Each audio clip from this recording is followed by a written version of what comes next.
Welcome to CDCM Reunited Today's Activity.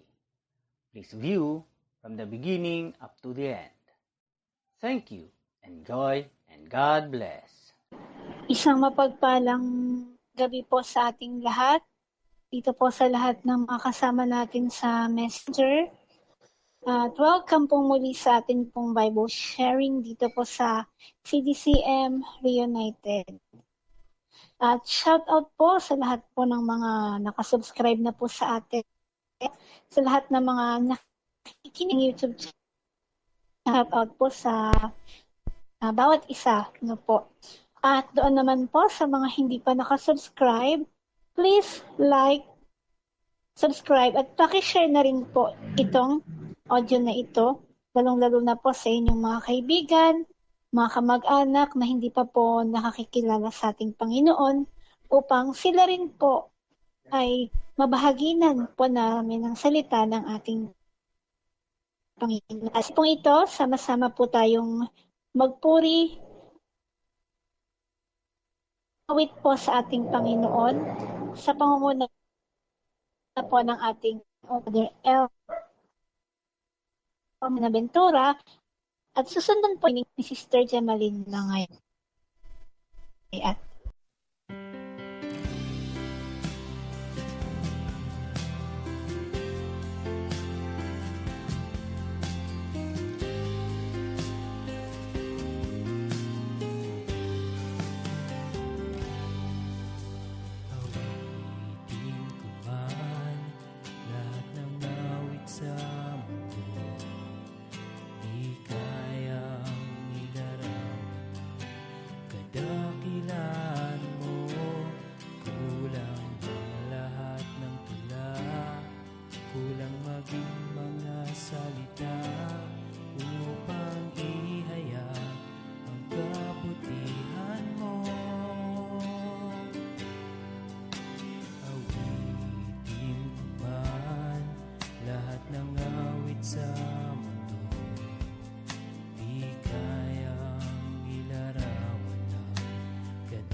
kabutihan mo, wala kang katulad, wala nang higit sa'yo, wala kang katulad, wala nang papantay sa'yo. Ikaw ang Diyos noon pa man, maging ngayon at kailanman, sa habang panahon, wala kang katulad.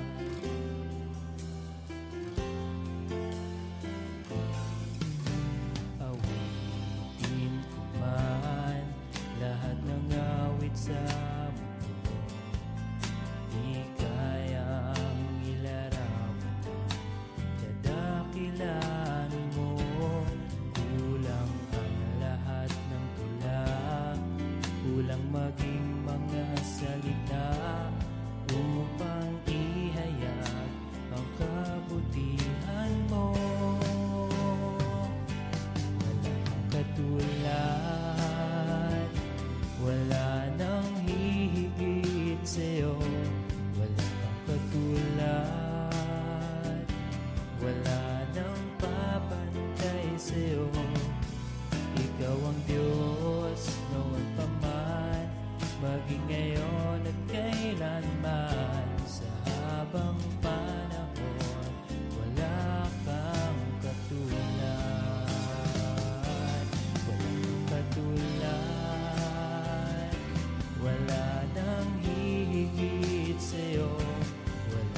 sa'yo.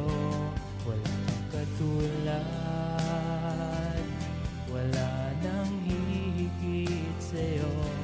Wala kang katulad, wala nang papantay sa'yo.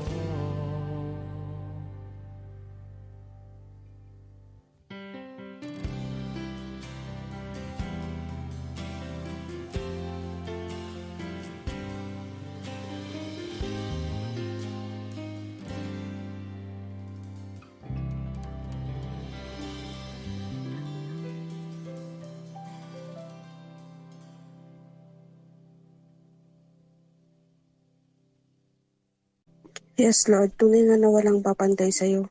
Kami nagpapasalamat sa'yo sa patuloy mong paggising sa amin at patuloy mong hinahayaan kaming gawin ang aming gawain tungkulin, kapanin ng aming tungkulin sa aming mga buhay-buhay. At hayaan mo kami, Panginoon, na isagawa itong Bible sharing para tuluyan kami or the more kaming matuto sa iyong mga gawa, salita at yung buhay. Maraming salamat sa iyo, Panginoon. At ito ang aming sagot na langit sa pangalan ni Jesus. Amen. Okay, purihin po ang Panginoon. Maraming salamat, Brother Elmar, sa napakagandang awitin. At salamat din sa opening prayer ni Sister Gemaline. Tunay nga na walang katulad at walang kapantay ang ating Panginoon. Kung ano siya noon, siya pa rin yung ating Panginoon ngayon na napakabuti at hindi nagbabago kailanman. Ngayon naman po ay ihanda po nating muli ang ating mga puso at isipan. Muli ay makikinig na naman tayo ng salita ng ating Panginoon. Ano man yung mga distraction na bumabalot sa ating isipan, ano po, kung tayo man ay nakakaranas ng mga struggle, kalimutan po muna natin ang lahat ng mga ito. Mag-focus lamang tayo sa gabing ito sa salita ng Panginoon na ihahatid po sa atin ng ating speaker na si Brother Joseph Agnad. Isang mapagpalang gabi mga kapatid kay Kristo. Muli napapasalamat tayo sa Panginoon sa maghapong kanyang binigay sa atin, sa ating mga trabaho, sa ating mga pagpapagod. Pero habang nagpapahinga po tayo sa ating mga pagod na katawan, physical na katawan, ay hayaan natin na ang ating espiritual na ang ating espiritu ay mabusog sa salita ng ating Panginoon sa gabing ito. So, maraming salamat sa Panginoon pagkat binigyan na naman ako ng pagkataon. At tulad nga nung mga nakaraan ay ating pinag-uusapan sa ating Bible sharing ang ang ating series about Genesis, no? At napag-usapan natin ang Genesis chapter 1, kung paano ginawa ng Diyos ang sanlibutan, at ang chapter 2, kung paano yung detalye na paggawa ng Diyos sa tao, at kung paano dinescribe ang Garden of Eden, no? So dito sa chapter 3, ating malalaman kung ano ang mga nangyari. At ang ating topic ay ating pinamagatang bunga ng katigasan ng ulo. Bunga ng katigasan ng ulo. So, alam naman na siguro natin ng lahat na lahat tayo ay may inheritance sins or meron tayong kasalanan. Panganak ka pa lang ay mayroon ka ng kasalanan. Ito yung heritage sin na sinasabi. Inheritance sins. So, dito natin malalaman sa chapter 3 kung ano ba itong kasalanan na to na ating namana sa ating mga ninuno kina Adan at Eva. So, ngayon po ay ating pakinggan ang Genesis chapter 3 at nawa ay makapagbigay tayo na mamaya ng mga reflection din natin para hindi lang ako ang makapagbigay ng reflection ko dito. Gusto ko mamaya kung sino po yung mga magbibigay rin ng reflection, ay pwedeng magbigay din, para lahat tayo ay makapagbigay din ng idea kung ano yung pagkaintindi nyo sa bawat sa mga kanang ating Bible sharing na ito, yung ating chapter na ito, kung ano yung makikita nyo na aral na inyong napulot dito sa chapter 3 ng Genesis. Napakagandang chapter din to, no? So sa ating mga YouTube channel, pwede rin kayo mag-comment dyan sa comment box kung ano yung mga reflection nyo. So, ating pong pagkaisahan na pakinggan ang Genesis chapter 3.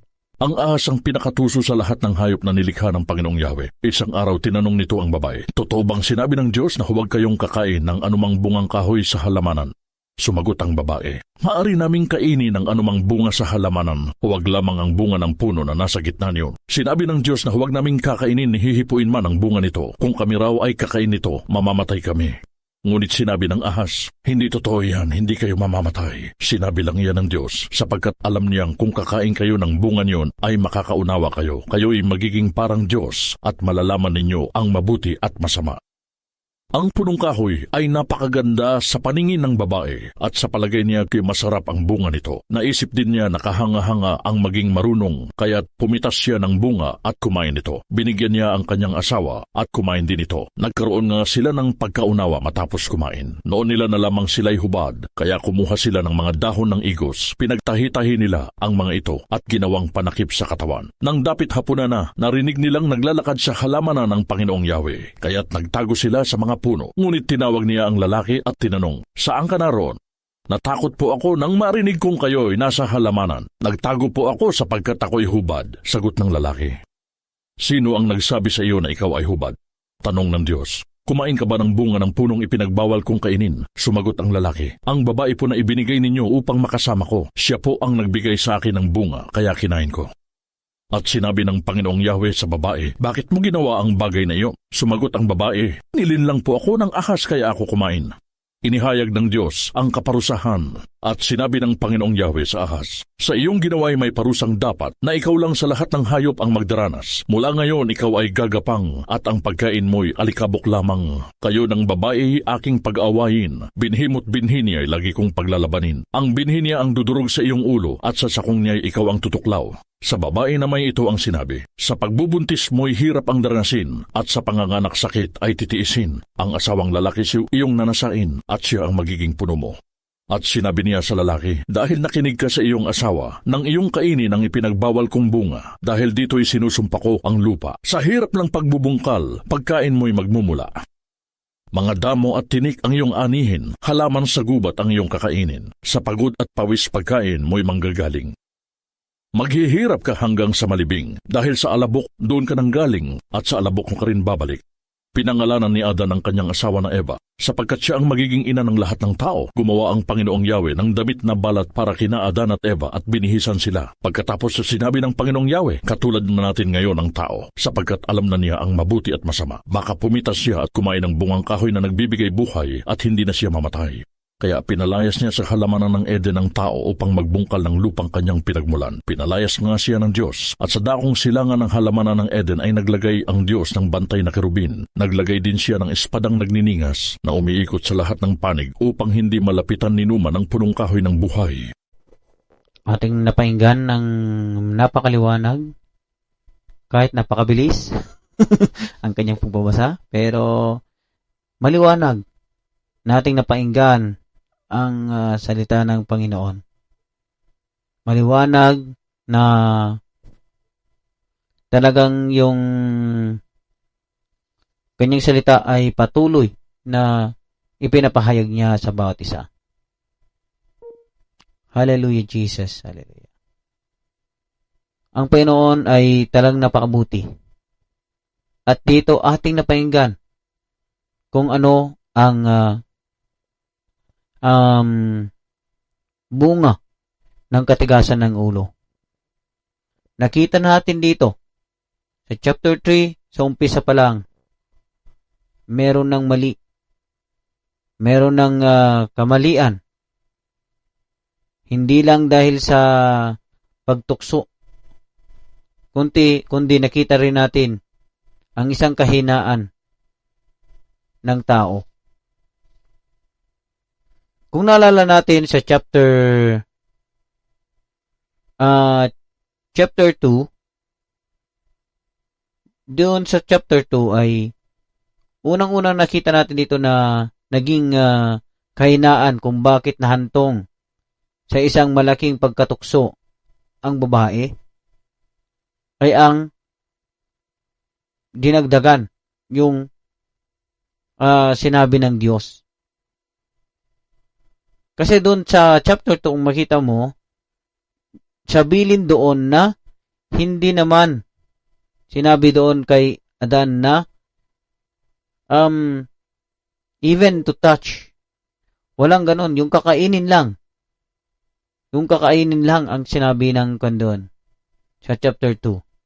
So, ang bilin ng Diyos kay Adan ay wag mong kakainin o tikman man lang ang bunga na nasa gitna na nagbibigay ng katulad ng masama at mabuti at yung bunga ng buhay. Puno na nagbibigay ng buhay. So, dito pa lang ay doon sa chapter 3 na kalata natin doon na kahit ipuin man lang or even with touch, sabi niya doon sa English. Doon pa lang nadagdagan na yung bilin. At yun ang advantage ng ni evil. Minsan sa buhay natin, anong aral natin dito na nakuha? Minsan sa mga buhay natin is nakikita natin ang isang nakikita ng evil ang isang kahinaan natin na tao. Noong minsan nakuha tayo sa mga imbis na ituro natin ang mas mabuti or ituro natin ang katotohanan, dahil gusto natin mas lalong maging kilala, natututo tayong dinadagdagan ang mga tinuturo. Natututo tayo na imbis na we are directing in the Bible, dinadagdagan natin kung ano yung mga naituturo. Mayroon pang iba na imbis na yung pinabili lang is dinadagdagan yung binibili. May kilala akong ganun. Yung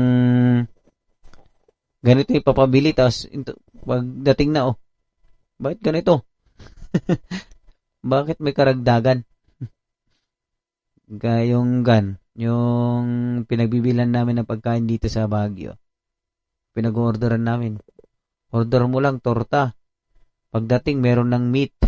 Tapos ganitong babayaran mo, sabi. Ayan. So, 'di ba? So sa buhay natin mga kapatid, dito nakikita yung sinamantala ng kanamay kahinaan at kayang-kaya niyang itukso yung babae. Nakita niya na pwede niyang mas mahina na mas itukso niya yung babae kaysa doon sa lalaki, kasi yung lalaki direkta na nanggaling sa kanya yung direkta na binilin sa kanya kung ano yung tagubilin. Kaya yung babae talaga ang sinadya ng ahas na tuksuhin upang makuha niya at nakita niya yung kahinaan talaga na hindi alam talaga ng babae yung tagubilin. Dinagdagan pa. So, dahil dito, sinamantala ito ng ahas at nagsabi ng mga kaakit-akit na mga salita. At dahil doon, naakit itong babae. Nung tignan niya yung bunga, sarap pa. Tignan niya yung naisip niya yung sinabi ng yung ahas na maging matalino ka, katulad ka ng Diyos. Ayan. So, naakit siya. At anong nangyari? Kumain siya at binigyan pa ng asawa. Tinanggap naman, kinain rin naman. So, ano kayang nangyari doon kung sakaling hindi kinain ng lalaki yun? Ano kayang sitwasyon natin ngayon? Banking. Pero hindi natin alam the mystery of the Bible. Hindi natin isipin masyado yun. Yung what if. Ayun. So, dito tayo mag-focus, ano? So, kinain nila yung bunga. Doon na nag-umpisa ang kasalanan. Doon na nag-umpisa ang mali. So, the time na kinain nila yung yung bunga na yon, nagkaroon na, nabuksan na ang kanilang kaalaman. Nabuksan na ang kaalaman nila sa masama at mabuti. Kaya doon nalaman nila na sila'y hubad. Wala silang damit. At nagkaroon sila ng hiya sa kanilang sarili. No? Naimbis noon, walang ano, kahit wala silang damit, di ba? Pero, dahil nga nagkaroon na ng kaalaman na pumapasok na yung hiya sa kanilang sarili, meron na yung word of, yung pagkahiya ay, bilisan nilang magdamit. Nagdamit sila ng mga, yung balat ng hayop, di ba? So, dito natin makikita yung unang bunga ng katigasan ng ulo. Yan, nagkaroon sila ng kagalingan, nagkaroon sila ng katalinuhan. Nalaman nila ang masama at sa hindi. Pero, dito na nag-uumpisa. So, unang-una sa lahat, nung nakita ng tao na sila hubad, nalaman yun ng Diyos dahil pinabuko ni Adan at nahuli sa sariling bibig. Sinabi niya na nahiya siya, di automatic nalaman ng Diyos na hindi alam na hindi sila tumupad sa usapan. Pero kahit hindi sinabi ni Adan yun, alam pa rin ng Diyos yun kung ano ang ginawa nila. Na kung minsan, let's apply to this life, ano? Na minsan sa buhay natin, kung minsan ang Diyos nagtatawag sa atin, tulad ng ginawa ni Yahweh nung naglakad siya doon sa Garden of Eden at narinig ng lalaki, nagtago siya. Sabi ng Diyos, tinatawag kita. Saan ka? Nahiya ako dahil hubad ako. Di ba?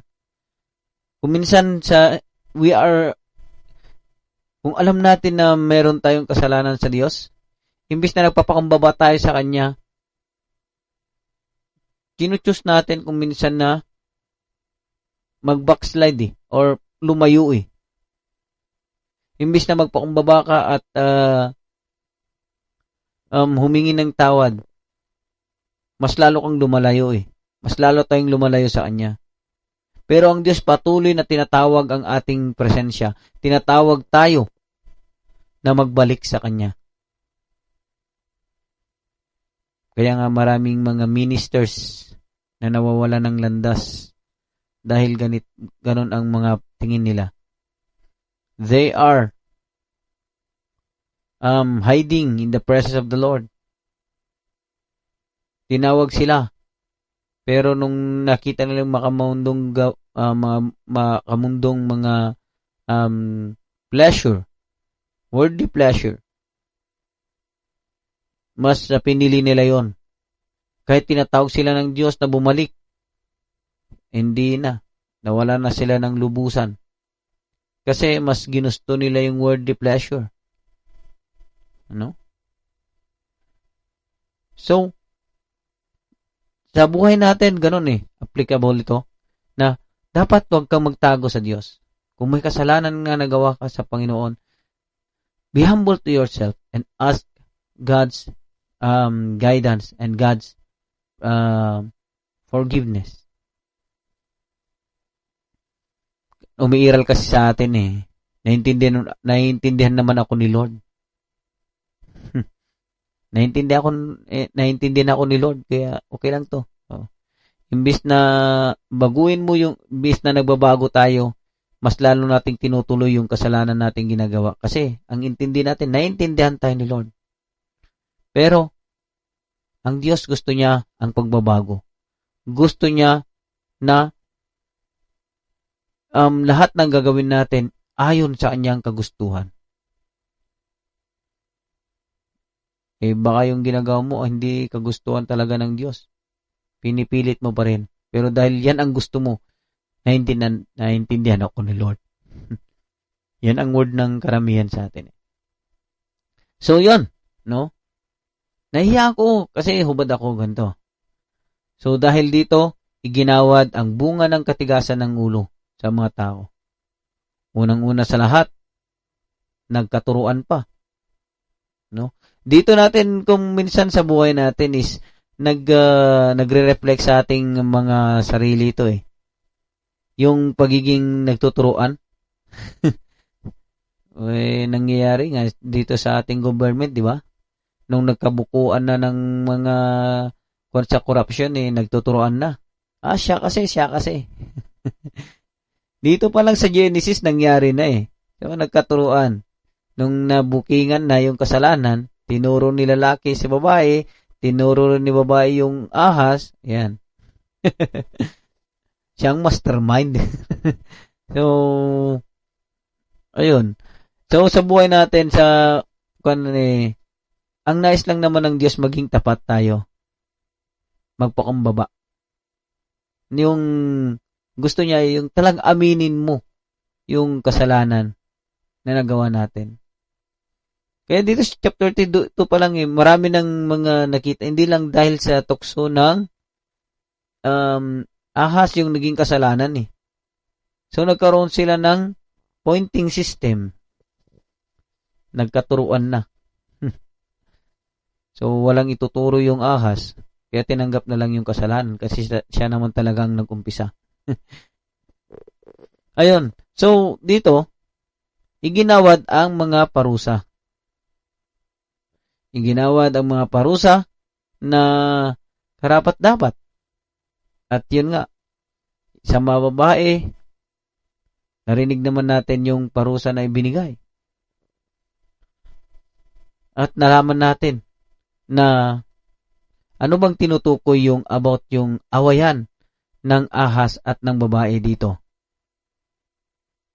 Dito ay, ito yung symbolism of about Jesus Christ and the evil. Jesus Christ and the evil. Yung bangayan nila. Na ang mga tayong mga nananampalataya, kaaway natin ang evil. No? Kaaway natin si Satan. Even in the reality, kung nakita natin ang reality, di ba, kung nakikita tayo ng ahas, kung hindi pinapalo, kinukan yung ulo o yung buntot, yung iba yung buntot daw para manghina, ganun. So, awayan ng anak ng babae at ng ahas, kaya ganun. Yung ahas, kung minsan kinagat yung tao, tinutuklaw. Yung namang kung minsan dito sa sakong lang ang sinabi na tutuklawin, pero ngayon nag-iibab ng ahas ngayon, pati sa mismong binte, tinutuklaw. Pati sa, hindi na lang, may ahas na ngayon kumakain pa rin ng tao Kayang kainin ng tao, di ba? So, dito makikita yung talagang yung naging ng parusa ng Diyos sa katigasan ng ulo ng tao.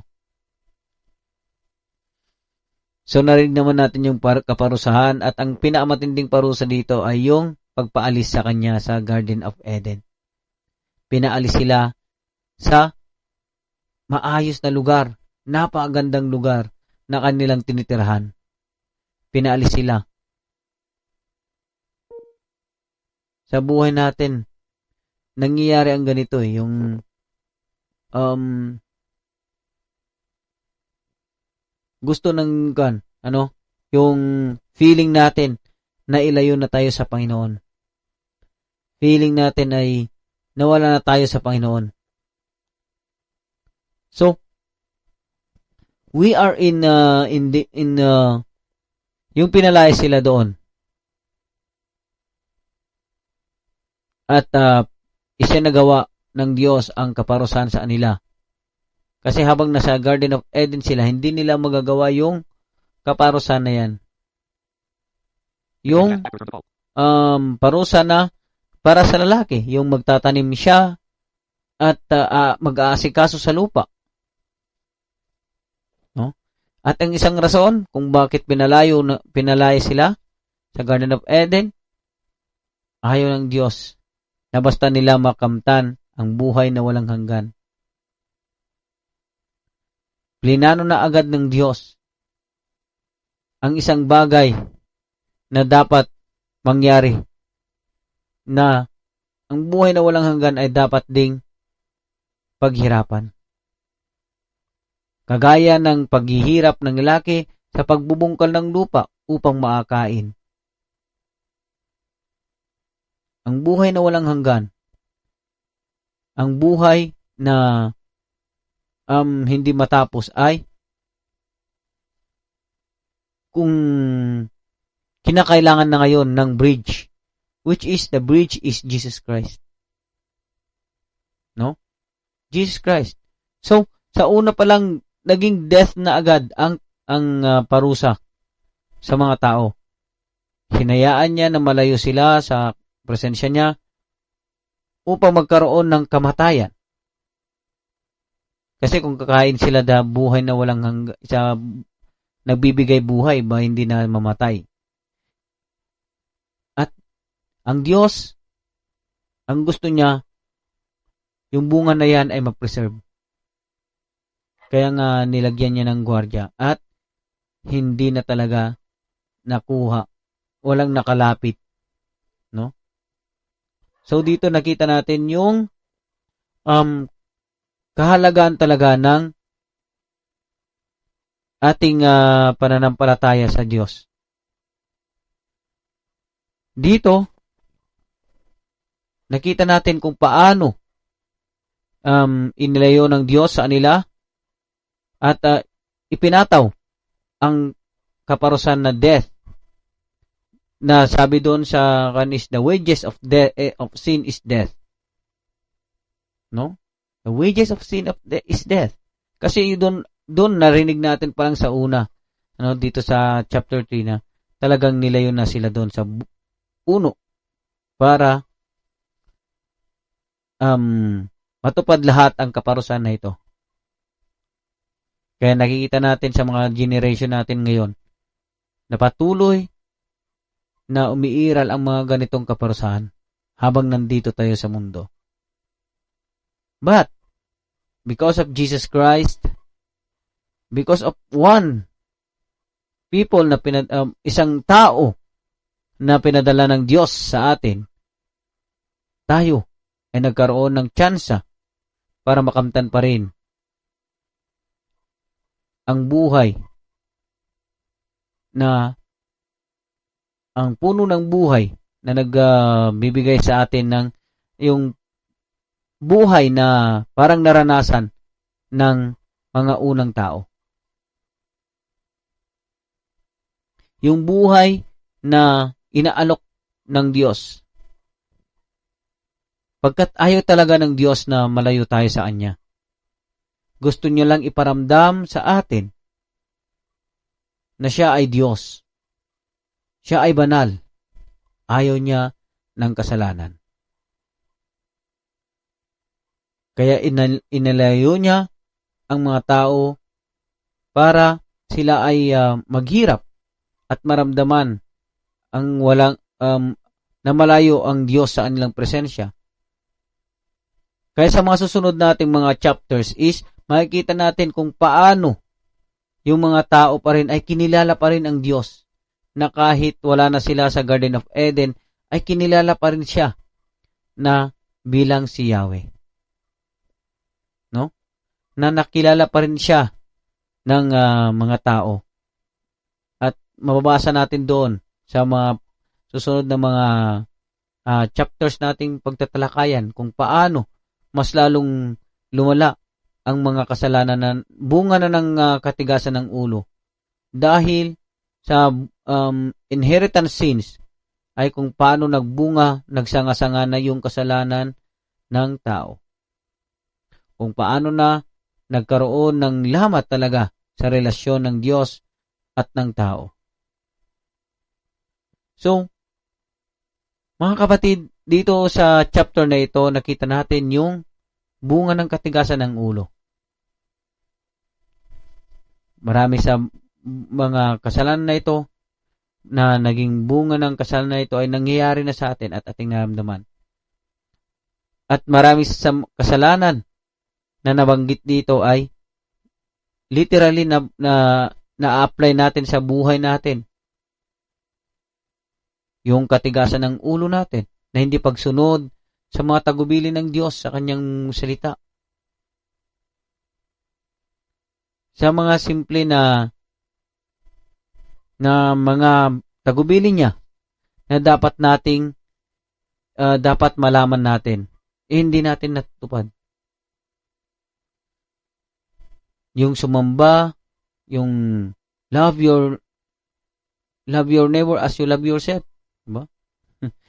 Kung minsan ayaw nga natin kung minsan dahil may pride tayo ayaw nating magpakumbaba sa kapwa nating tao Diba? Dahil sa katigasan ng ulo natin dahil may pride tayo minsan ayaw nating kung may nakaaway na tayo ayaw nating makipag-peace. Kasi nandun yung pride. No? Simpleng tagubil ng Diyos. Yeah. Love your God with all your heart, with all your mind. Di ba? Isang tagubilin ng Diyos. Ginagawa ba natin, mga kapatid? Ang daling sabihin na, minamahal ko ang Panginoon, buong puso kong binamahal. Ginagawa mo ba ang kanyang mga tagubilin? Ginagawa mo ba na sumasamba sa Kanya? Nakikita ba ng mga tao sa iyong buhay si Kristo? Or hanggang sa salita lang na sinasabi mo na, oo, naniniwala ako sa Panginoon. Oo, minamahal ko ang Diyos. Mga kapatid, sa buhay natin ngayon, ang dami ng pangyayari na naging talagang bunga ng mga kasalanan na ito. At nakita natin kung gaano kabuti naman ng Panginoon. Kasi kung hindi mabuti ang Panginoon, kung talagang kanilang Diyos, hindi siya fair, lahat na sana ng mga nagkasala sa Kanya sa una pa lang, death agad yan. Mula sa ahas, sa tao, at sa babae at sa lalaki. Dapat winala agad yung mga yan. Dapat winala agad yan. Kasi kung gusto niya, pwede naman siya uli maglikha ng iba. Pwede siyang baguhin yung kanyang nilikha. At kanyang gagawin uli yung unang step. Madali lang naman yun sa Diyos kung talagang gusto niya. Pero ang Diyos mapagmahal Binibigyan niya ng chance ang lahat. To have a second chance, to have a third chance, fourth chance. Hindi nagsasawa ang Diyos na naghihintay. Unlimited ang kanyang paghihintay sa ating pagbabalik. Kaya nga, binuhay ang tao, pinaalis siya, at ipinaramdam lang ang hirap sa kanila. Na wala yung kanilang privilege sa Garden of Eden na magandang buhay. Kailangan na silang maghirap ngayon. But there's a chance. Bakit nangyari to? itong suffering na ito sa kanila para mapaalalahanan sila na mayroong Diyos na nagmamahal pa rin sa kanila, na pwede siya lang bumalik sa presensya ng ating Panginoon. Pwede nilang kilalanin pa rin ang Diyos sa kanilang buhay. Nangyayari din sa atin to, no? Yung mga nagagawa nating kasalanan kung minsan hindi natin na-realize, bakit ito nangyari kaya sa akin? Bakit ganito ang pangyayari sa buhay ko? Bakit hinayaan mo, Lord, na ganito yung pangyayari sa buhay ko? Pero naliyas mo ba sa iyong buhay minsan kung anong ginawa mo before nangyari yan? Kung ano ang ginawa mo before ka nagbuntis? Na walang ama? O bago ka anong ginawa mo bago ka nanakawan ng pera? Baka nag-i-enjoy pala sa beer house, ano? Tapos nanakawan ng napakalaking pera, hindi niya pala pera yun. Nagkautang-utang tuloy. Tapos ang question niya, Lord, bakit mo inayaan na ganito yung pangyayari sa aking buhay? Di ba? Hindi ka nag-ingat nung nagkaroon ka ng suffering. Doon ka nag-question kay God. Sinasabi ko to kasi nangyari sa akin minsan. Daming beses. Kini-question si Lord, Lord, bakit ito nangyari sa akin? Bakit to, bakit ako pa? Ganun eh. Pero, hindi ko na-realize, ngayon ko lang na-realize, kung matapos na yung lahat na nagsinisi ko si Lord. Tapos doon ko ma-realize, oo nga pala. Sorry Lord. Kasi, nadadala ako sa mga emotion ko, pati ikaw na sinisisi ko. Ayan. Kasi doon ko ma-realize na, bakit ko sinisisi si Lord sa mga nangyayari sa akin?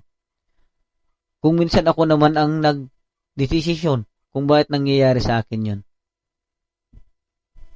So, before natin sisihin si Lord, isipin muna natin, ano bang ginawa mo before nangyari ang suffering na yan? Ano bang nangyari? Bakit nangyari yan? Kasi, mga tao, hindi perfecto yan. We can do sin still. Makagawa pa rin tayo ng mga kasalanan.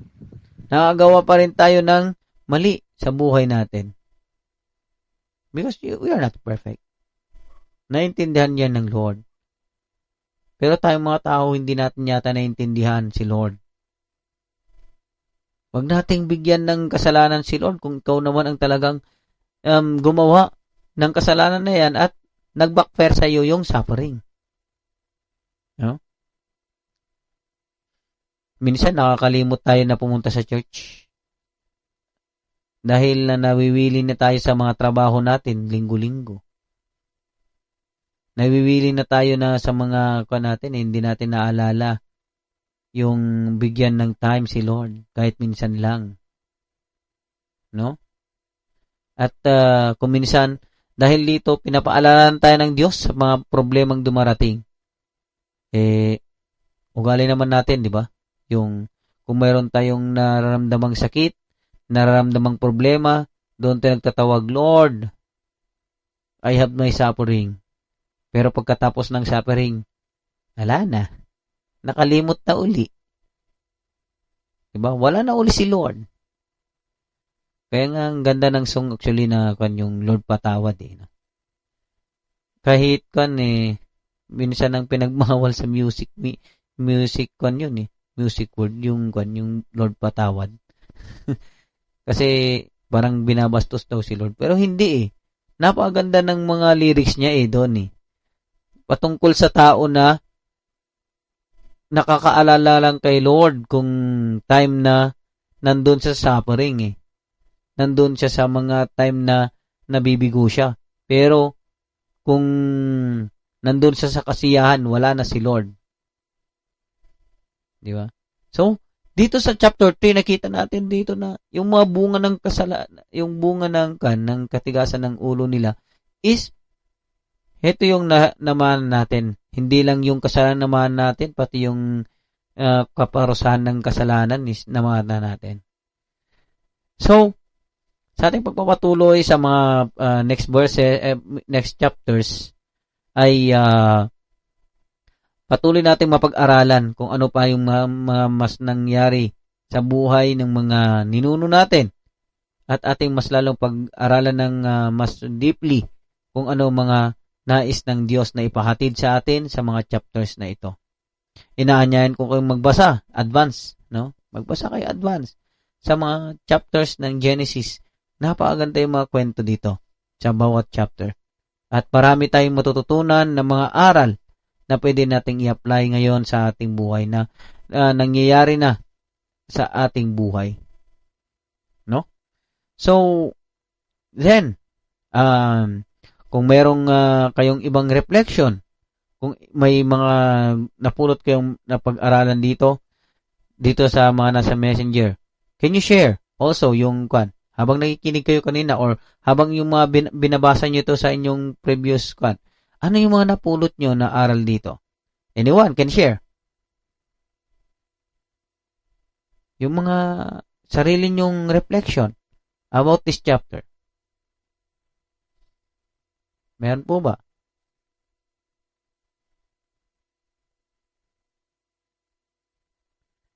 So, kung wala, alam ko sa puso nyo, meron yan.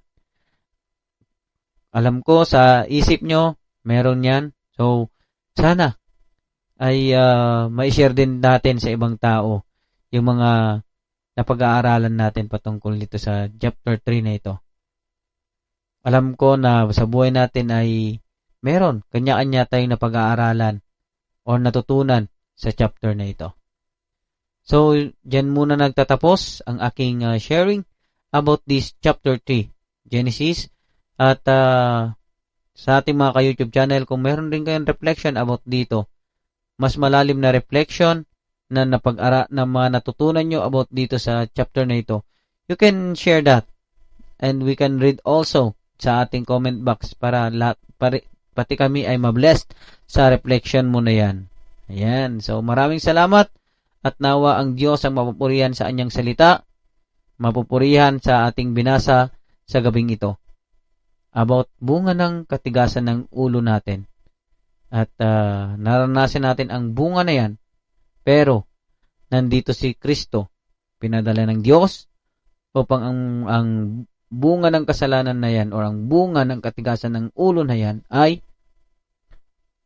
ma-refresh sa buhay natin, and it already washed by the blood of the Lord. No? Wala na. Ang tanging gawin lang natin, manampalataya at magtiwala sa Diyos na buhay. Maraming salamat, and to God be the glory. Okay, purihin po ang Panginoon. Maraming salamat, Brother Joseph, sa salita ng Panginoon na iyong share sa gabing ito. Kasalanan po. Kasalanan, sabi nga sa Roma 6:23, diba? Ang kabayaran ng kasalanan ay ang kamatayan. Ngunit ang libreng kaloob ng Diyos ay buhay na walang hanggan sa pamamagitan ni Jesucristo na ating Panginoon. Yun ay kung susunod po ang tao at tatanggapin po si Jesucristo bilang tagapagligtas. Kasi kung titignan po natin yung mundo ngayon, punong-puno po talaga ng kasamaan. Maraming bagay na ginagawa ang kaaway para akitin po ang mga tao sa kasalanan na kung saan ay magkakaroon ng kapahamakan ng tao. Yun po yung nangyari kay Eva at kay Adan. Siguro kung hindi nila kinain yung bungang ito, I think walang namamatay ngayon. Baka lahat tayo ngayon ay hindi nagkakasakit, walang nahihirapan, walang napipighati sa atin. Pero dahil nga sa pagsuway nila Eva at ni Adan, ay nagkaroon na ng kasalanan nagdasal wala but ito ang napakalaking gift sa atin yung Kristo na nagbayad ng makasalanan na ito. Dahil tatanggapin natin siya ng puso. Ilang pagligtas para tayo sa Kanya. Yan, maraming salamat muli, Brother Joseph, sa nakagandang mensaheng ito. Sana po lahat po ng ating channel, lahat ng kasama natin, bawat isa ay naman muli. At nakikinig po sa YouTube channel po natin, pakishare po ito. Lalo na po sa mga kaibigan. Kung meron pa kayo ng mga kamag-anak, magulang niya naman ito. Na nakakilala sa ating Panginoon. Sabi nga, instead na tayo yung sa kasalanan sa kanila, tayo mismo dapat yung umakay sa kanila tungo sa landas ng kaliwanagan. Dahil sabi ng Panginoong Jesucristo, tayo ang ilaw at asin ng sanlibutan ito. Muli po, maraming salamat sa lahat po ng mga nakasama po natin dito sa Messenger. At syempre, maraming salamat pa rin po sa patuloy na nakasubaybay sa atin pong YouTube channel. Ano po? At nawa ang salitas na atin pong napinggan sa gabing ito ay isa pamuhay po natin. At wag po tayong mahihiya na ikalat ang salita ng Diyos. Dahil ito po ang nais niya. Ang atid natin sa mga tao. Ang kanyang mga salita upang magkaroon ng kaligtasan ng bawat. Once again, maraming salamat po. At ako po pala ang inyong naging presider sa gabi pong ito, Mary Rose Imbien. At sa atin naman pong pagtatapos, dumako na po tayo sa ating closing song na pangungunahan po ni Brother Greg. At susundan ito ng closing prayer ng ating speaker na Sir Joseph Alat. Thank you and God bless.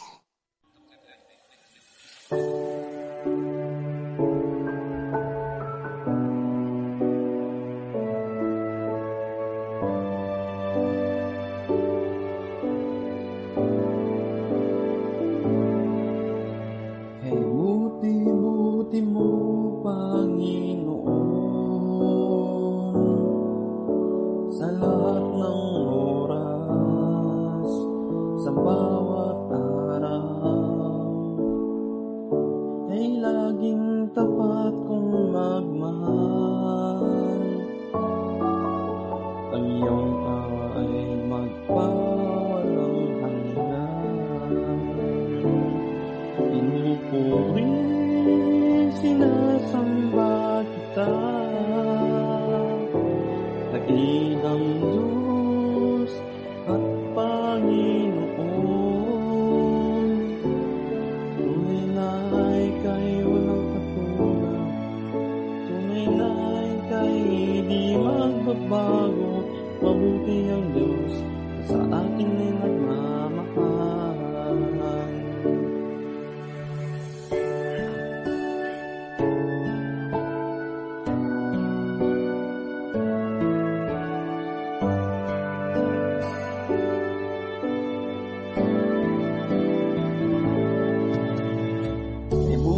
Buti mo, Panginoon, sa lahat ng oras, sa bawat araw, ika'y laging tapat kong magmahal. Ang iyong awa ay magpawalang hanggan. Pinupuri, sinasamba ilang Diyos at Panginoon. Tunay nga ika'y walang katulad,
Tayo po ay manalangin.